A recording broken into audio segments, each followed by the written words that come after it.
Sekretaris Jenderal Dewan Pimpinan Pusat Partai Demokrat, Teguh Rifki Harsya, resmi menutup acara musyawarah cabang DPD Partai Demokrat Aceh pada Senin 7 Maret 2022 secara virtual di Hotel Grand Nangro, Banda Aceh.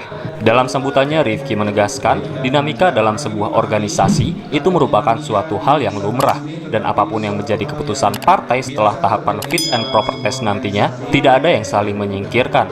Usai penutupan acara muscap tersebut, Ketua Dewan Pimpinan Daerah Partai Demokrat Aceh, Muslim SHI, meminta kepada seluruh Dewan Pimpinan Cabang di 23 kabupaten kota di Aceh wajib memiliki kantor secara mandiri.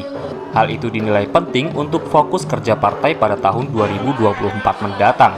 Penegasan kita kepada ketua terpilih di semua kabupaten kota pertama adalah mereka wajib punya kantor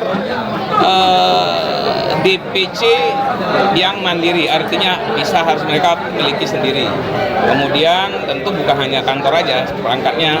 Yang kedua, mereka harus segera membentuk DPAC maupun ranting sampai anak ranting, jadi sehingga target politik Demokrat di 2024 bisa tercapai.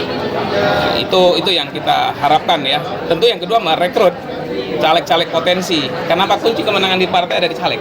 Kita harapkan dari semua kalangan santri, kalangan entrepreneur, kalangan aktivis, kalangan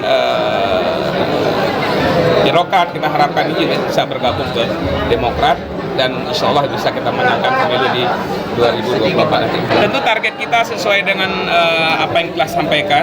Tentu kita pertama untuk DPRA dari 10 kursi, insya Allah kita target di 13 kursi. DPRK dari 72 kita targetkan di 78 kursi. Kemudian untuk DPR RI ya tentu kita berharap naik dari 2 bisa insya Allah kita targetkan di 4 kursi ke depan. Itu ya Pilpres, bagaimana kita menangkan AHY di 2024, itu aja target kita yang terakhir. Dari Banda Aceh, Ahmad Nur Salam, Nukilan ID.